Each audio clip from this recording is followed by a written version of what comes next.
Sheikh, I've got a question which is on behalf of quite some brothers and sisters, but also a part of the Ummah. But I'll try to phrase it in a good way. You know, there's a country, an Islamic country, that used to be known for, you know, its correct application of the Sharia and things that deal with such countries. You and I have no influence over. You know that. You should know that. Now, I know your blood boils, but put it in the fridge. What can we do? You cannot change evil and vice by protesting or by condemning publicly or by saying something that would backfire at Islam, Da'wah, and the scholars. So what is the best way of doing it? The best way is the way of our scholars, because this is the only way. Throughout the decades, the Muslim Ummah have tried all different means. All backfired upon them. It all turned back against them.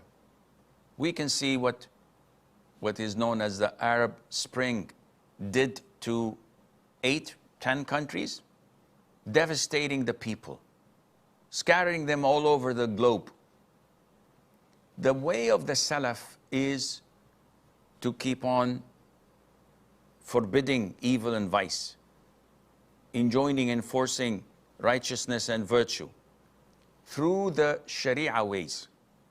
No confrontation, no public shaming, and no provocations or demonstrations or protest.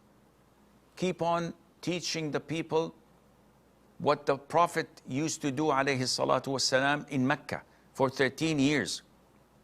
Why do you think in the Seerah we have Mecca period and Medina period, where in Mecca the Muslims were ordered not to defend themselves, not to fight back? 13 years. How is it possible? Why didn't Allah allow us to fight back? We had the manpower, so they thought. We had the ability, but it is the divine wisdom. If they were to fight back, they would have been annihilated, and Islam would have been destroyed and erased from the surface of the earth.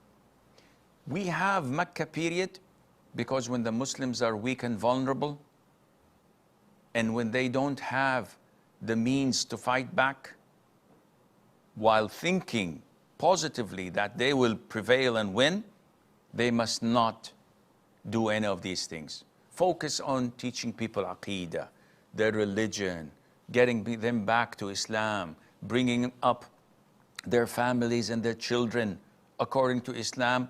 Well, yes, we do resent what we see and hear. We do hate it. We condemn it. But we don't provoke people. We don't insinuate demonstrations and protests, because this is against the Quran and the Sunnah. Our hands are tied. So we follow what Allah tells us to do, not what Tom and Dick and Harry tells us to do.